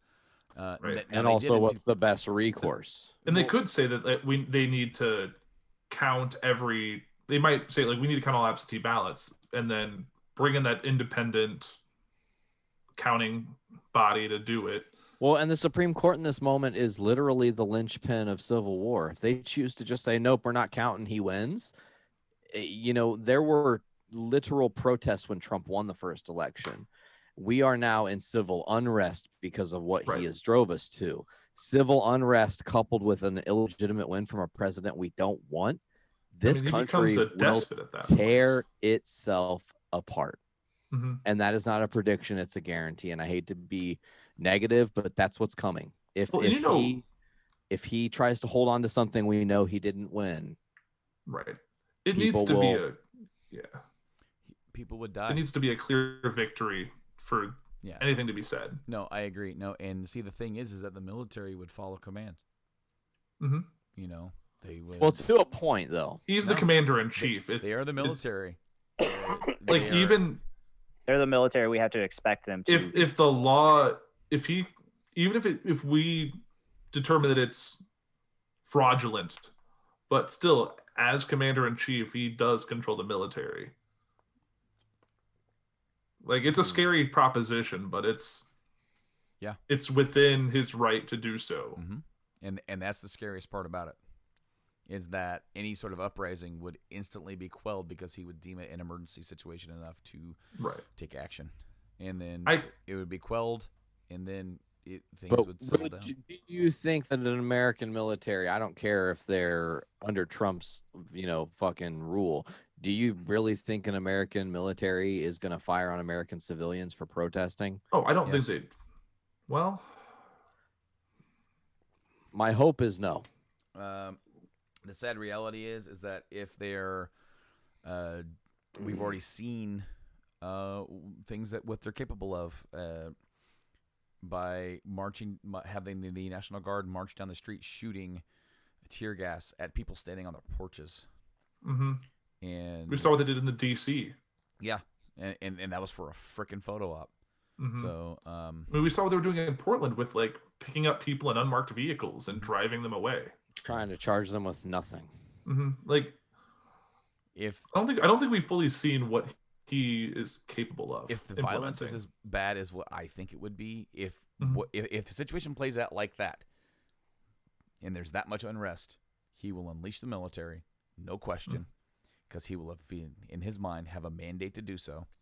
He will quell it, and it will die. And that'll be it.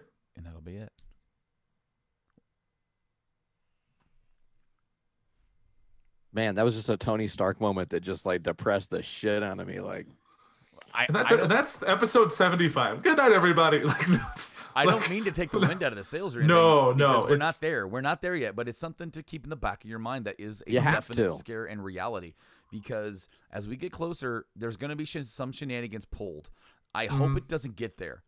But worst case scenario, it could. And that's something to keep in the back of your minds. Keep your family safe. Don't do anything dumb in that situation. I mean, the thing is, he's caused a lot of damage to our institution. Just in his 4 years. Another 4 years could cause even more damage. In the likes that we don't even know. We don't want to know, right? So the only answer is go vote. Vote in person if you can safely.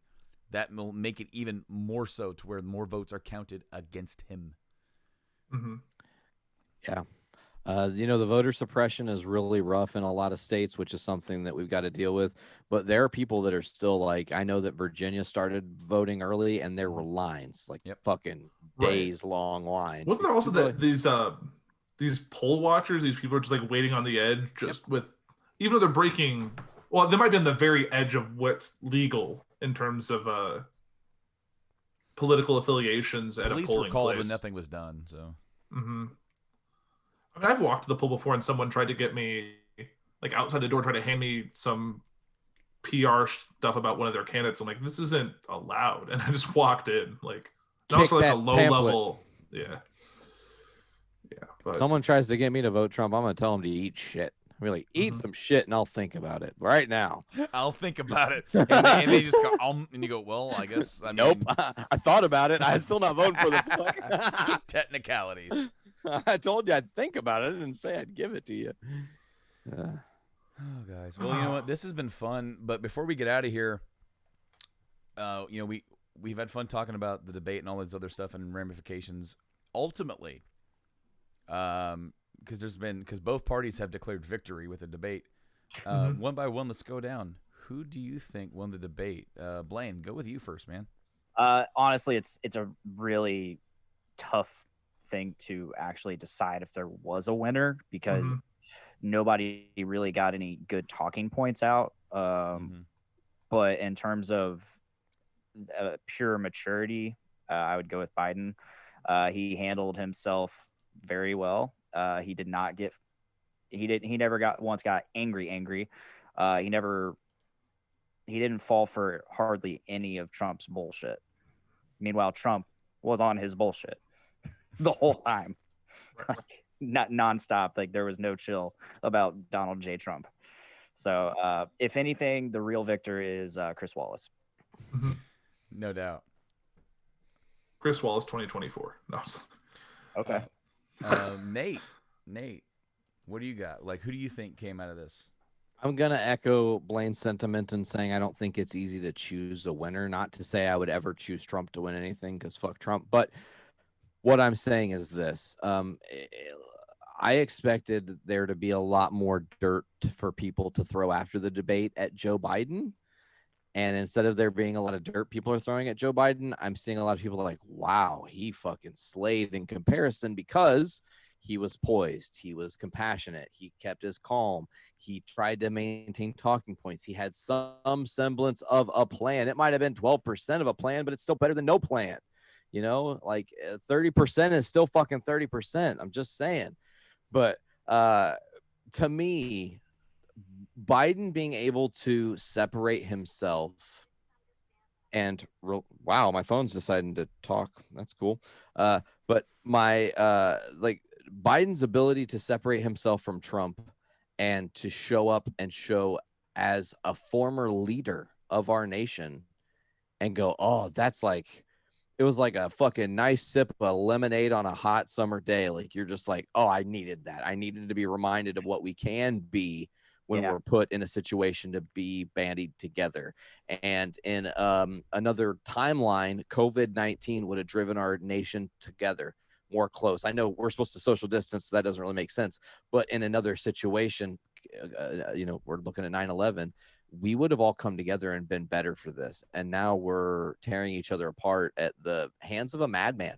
Who knows what he's doing? He knows he can sow dissent and say one thing to his base and then twist his words and make people fight each other. And what did he mean by this? And having, you know, no real clue. And I think that truly showed in Trump's performance, and to negatively grade that, he didn't come with a plan. He just came with vitriol and tried to start a fight.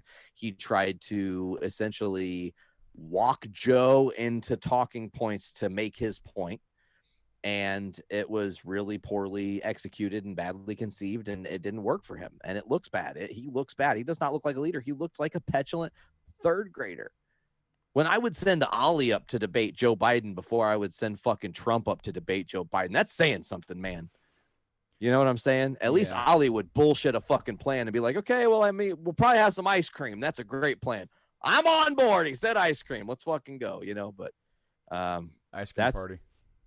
Ice cream party 2020. Brandon, what were your feelings on it? Okay, so I kind of echo some of the sentiments. It's hard to say like that there's a definite winner.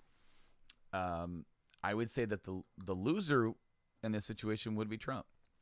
He didn't really have a plan. He didn't really have a plan for this debate. He doesn't really have a plan for his next 4 years. Yeah. He kind of BS some healthcare stuff, but it's mostly just BS. Like other stuff is just like economy. It's fixing, and it's fixing really good. And in fact, it's fixing better than anybody thinks it does. And I'm going to fix it even better. Economy in American history. Or COVID. But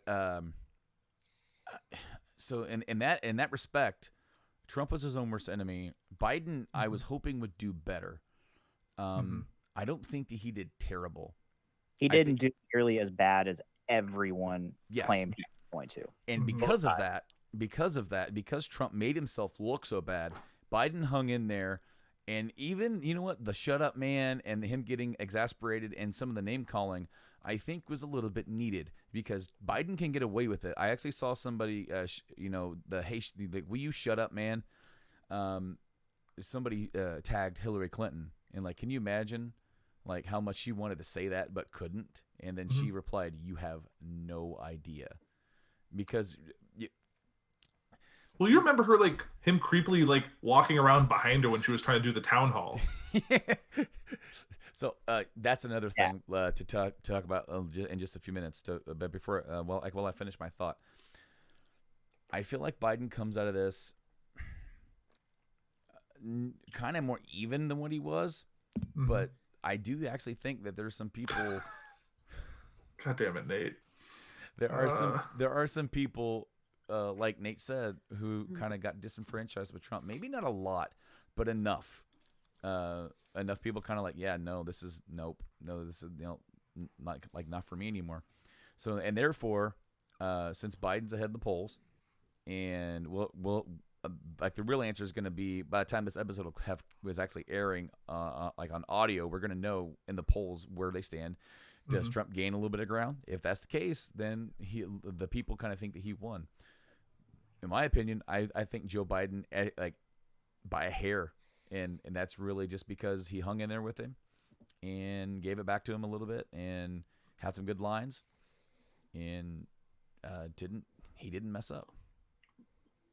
Yeah, I think I'm with all of you guys there. I think what we saw was that basically we kind of saw that we got out of what we expected. We saw that Trump was always going to go in guns blazing in whatever way he was going to do it. Like he was just going to be all talk, no action, really. And if he can stop someone else from talking, that was his goal. And I think a lot of his supporters, some of his ardent supporters, are going to see that as a victory. Yeah. And I think Biden, by comparison, was very presidential. He definitely was well-spoken. He tried to do his best to stay on topic even when he was constantly being distracted. So I think for that's helpful. But I think the thing that sucks is that this debate was more theater than substance. Like the undecided voter who watched this, who was like, I honestly don't know who I'm going to vote for, probably still walking no away. Fucking clue. Yeah, They're they're still like, who am I voting for? I don't know what they're like. You have to go to their websites to find their stances. And even that's a stretch for some of them. Like there was no like solid talking points. Like the best quotes from this are all usually something like the only things I've seen talked about from the debate are like, the shut up man, the will you please stop talking, Mr. President? Like there was never like a big like, oh, that statement that Trump or Biden said is like that got my attention. That's what I want to vote for. It kind of sucks that it was all just a lot of back and forth, a lot of crosstalk. It just didn't really like what we saw. I think I'm just curious to see what the next debate's going. I know the vice presidential debate next week is going to be less of that, just because both of those personalities of Pence and Harris are not going to be like that. No, it's going to be. I think most vice presidents are usually like they're sitting at a table too. At least that's I think how it was in 2016, and I think it will be more civil. At least I would hope, but we'll kind of have to see how that plays out. But I know Kamala's not going to put up with anything that Pence says, so it's going to be interesting. But I think it'll be a lot more subdued by comparison, and probably half the people aren't going to watch it anyway because they're only in it for the big ticket fight, not really the lower tier in their eyes. I think it's actually kind of secretly this debate, the Pence Kamala debate, might be the more important debate though. I say that because of future planning, and if Joe's health is really actually bad, maybe there is some truth to that. Maybe there isn't much time left on his clock or whatever. Kamala is going to inevitably, if he wins, become the president. We have to prepare for that possibility. Right. Her talking points, how she handles herself is important to say, hey, can she also handle that role or not? Because it could affect how people really vote for Biden. It's not just a Biden thing. It's a Biden-Harris thing, and that creates a whole new paradigm. Trump, honestly surprised he didn't buck Pence off the ticket. Like, there was a lot of expectation he was going to. You were saying early on that Tulsi Gabbard was going to replace him on the ticket. That was a very, very powerful rumor because the ideology was, okay, Tulsi got shafted by the Democrats allegedly, which she just didn't poll well because her ideas aren't quite what the party's looking for. And maybe her joining with Trump would unite everybody, and then bring the blue over to red to vote for Trump and make things better. Obviously, that is not what happened. We obviously are still with Trump Pence. And Mike Pence, he's a fucking living robot. So I can't wait to see what, Kamala throws at him. I can't wait to see what questions are asked and how they both handle it. And then on the other side of that, I can't wait for the next debate and how actual like Trump v. Biden round 2 town hall, is Trump going to listen to his advisors now and go like, maybe the poll numbers come out and there's a huge shift. Trump's down 14 points in Alabama. I know that's never going to happen, but that's why I said it, because it's an impossibility. But would that moment make Trump go, oh, shit, I got to shut the fuck up at these things and just let it play out? Or is he going to still be Trump and it doesn't matter and it's already a shit show off the rails?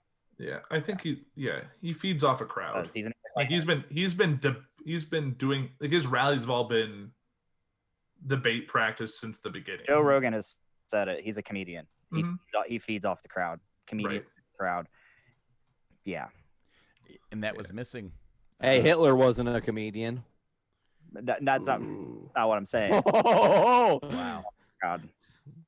And whenever that made me think of that thing about there's that clip of Hitler like being like charming, like when he's like talking, like when his girlfriend was filming him. It's like, yeah, when he's like, people don't like to think about like evil people being like relatively normal and having like normal moments, and it's like, oh yeah, that's think about it, like, or like it was like showing that picture of like, oh yeah, here's like Ted Bundy doing dishes. I'm like, okay, like people do dishes. Jesus Christ, doesn't mean you can't murder motherfuckers. I don't know if Trump's ever done dishes though. His hands are too small. It would take him too long. Oh, I remember seeing something that come out. It's like, don't trust a man that's never changed a diaper in his life. Like, yeah, I don't know. Nate. Man. This will do nothing for the audio. And we really, I don't want to keep this going too long, but I know we really didn't talk about, we kind of ran around it, the Supreme Court pick, how that they're trying to ram this thing through at the 11th hour. And probably won't happen though. Right. Well, I kind of just see, like, he's picked her, but I have a feeling they're going to hold up the COVID bill as like, there's an you have to either give us to, we'll vote on this, but you have to give us the COVID bill first. I feel like is what we're going to end up with. Probably. It's going to be you can't get one without the other. And I think that's what we're going to happen. So we might end up with a new stimulus package, but we might also end up with a new Supreme Court justice. I think that's what's going to happen. I think the timing of this is going to be something that they're going to have this weird mutual agreement on, but I still don't know if the vote's going to pass. And all they got to do is drag it on long enough that the election happens. Yep. I mean, how long did the Kavanaugh one take? Like 3 weeks? 2 weeks? 2.5 weeks, I think it was, of hearings, confirmation hearings and everything, and questioning. You know, the thing is, and we've seen now, this is not to 11th hour of the episode and bring up another topic, but Chuck Schumer today kind of pulled a gangster move in the Senate. Did anybody hear about this?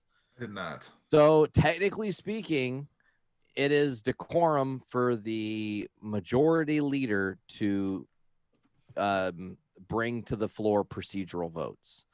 And Schumer, on his own accord, superseded McConnell today because technically speaking, any senator can, in fact, bring a procedural vote to the floor. Schumer pushed a vote to happen, which forced essentially for them to say they're not voting for the coronavirus bill right now. Is pretty much he made them go on record. But those kind of procedural forceages and those kind of moves can keep the ACB confirmation from happening until after the election. And then even if it does happen, the great question is this, guys. Say in our most greatest moment as a nation, Trump gets out of office, they uncover the documents, they take him to prison, go through the whole nines. Now that you know that you spent 4 years letting a literal criminal in the White House, does that make everything he does go under a microscope to see whether or not it had criminal ties or reasonings for him to pick certain people to go where they went? Because you bring up the whole Kennedy thing. You could, yeah. I think it'd be hard to unseat a sitting justice even if they were brought in because they were still voted by the full Senate. They can be impeached though, right? Yes. Yeah. So that and Kavanaugh has been rumored to be up for impeachment too. So that's interesting. I feel like you'd have a harder time losing Gorsuch, the other guy, who's actually in some cases has swayed with the liberal majority on a couple positions. But it'll be interesting to see how this plays out. And do you think if we go to, like, if ACB doesn't get picked, doesn't get the votes to go in, and it does go on to, and we do get a Biden win in the election, do you think he picks his own justice, or do you think he gives Merrick Garland the shot? That would be telling if he did, because it would be like righting a wrong kind of deal. Mm-hmm. That is a very great question, actually, and I would like to see that, actually. If it can come to fruition, I would be 100% supportive of that decision. The only thing is, would he put another man on the court then? to replace a female on the court. That's the tricky point. But if you're gonna pad the stats anyways and pad the Supreme Court at some point down the road, it doesn't matter if right now you pick the guy, you right the wrong, and then the 2 seats or the 3 seats you guys push through before 2022, Right. give them to ladies. Fucking set it up. Mm-hmm. That's how I would do it. I mean, Yeah, maybe the people who are Republicans who are listening is like, oh, I can't. But there has to be balance. There has to be genuine balance. And with the way things have happened with Republican filibustering, with the way they've gerrymandered things, we're in a situation where a lot of people are in power. Like, was it Jim Jordan? Mm-hmm. He doesn't ever win in Ohio. He only wins the places where he has gerrymandered the state to get just enough votes to become the guy. And that shit's got to change too. So I remember hearing something that that Biden should pick Obama to be a Supreme Court justice because he's technically eligible. I mean, Taft was a Supreme Court justice after he was president. Interesting. There's a precedence there, but I don't think Obama would accept it. he'd be like, man, I have too much fun not doing this shit anymore. Like, I'm I making am stuff so on Netflix far now. Leave me alone. That would ruffle feathers, though, if he did pick him. Oh, yeah, for sure. Especially if that was end up being who was on the panel, if anything involving Trump in the future had to go in front of them. Oh, yeah, because, you know, if he gets arrested and goes to or is charged with a bunch of shit, that he's going to fight it at every turn and appeal. Mm-hmm. You don't want to get to the end of the line and be like, hey, buddy. No. Hey, buddy. Oh. I guess before we wrap it up, I think we're about done here. Did you, just to kind of end on a lighter note, did you guys see that there's a Borat 2 that's coming out in next month? Yes. Yeah. Really? It's going to come out before Election Day on Amazon Prime exclusively. It's already been shot. And here's some interesting facts that I'm glad you brought this up. Sacha Baron Cohen risked his life several times to get scenes in this movie. He also, when filming this, was undercover wearing bulletproof vests, all kinds of stuff. I'm dosed. Because wasn't he undercover as Borat, undercover as someone else? Like, wasn't that the weird Inception-y thing that he was dressed as Borat, who was then dressed as someone else to like do these? I think he wasn't doing it at the same time he was doing that Showtime show he was doing where he was like, yes, like he was kind of like, doing like a hat on a hat thing. Did we lose Dick? I think you did. No, I hear me now. No, I hear you. Okay, cool. I thought we lost me. I was confused. No.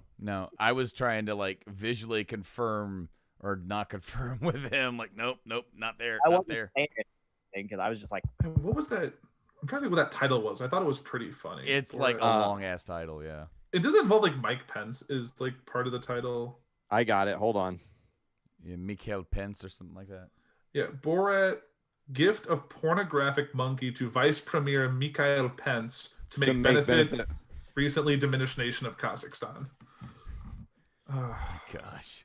What do you think he has Pence doing? Because he rushed to get this out before Election Day. COVID almost cost them this movie because he had a goal of having it out. I think the initials was like August right. or like around this time. I'm still amazed he like made it without anyone realizing it. Like he was like, "Oh, I made it. It's done. It's ready to go." Like, and COVID happened, so he had a couple shots and things he intended to still get that he had to set up trips and go deep in and really genuinely risk his life. And my question is, with him pushing for this to be out before Election Day, what is in that movie that could really shake things up? Like, you know, why is he giving a pornographic monkey to Mike Pence? I want to know. I have a feeling that's in the movie. Like, the title has something to do. And we saw, like, even with the Showtime show, he got Dick Cheney to like sign a waterboarding kit, and he got Giuliani almost in some shit. Like, well, and he had that guy that said that he wanted to arm kindergartners with guns. Yes, and how to do it, and like he knows how to work a crowd. Like there's gonna be some stuff on that. What was the one about like getting like he Sacha Baron Cohen? He like had the one guy who he convinced if you pull your pants down and push your ass towards somebody, it'll make gay people run away from you or something. So he got him to like do all this ridiculousness. I mean, there was a lot. I did not hear that, but there's a lot. I'm really like, because Sacha Baron Cohen really since like Borat. He did like Borat and Bruno. He's kind of done more serious stuff since then. Yeah. So it's kind of interesting, like, because he's doing this big movie that's getting a lot of love right now with Aaron Sorkin, that Trial of the Chicago 7 that's going to be on Netflix later this year.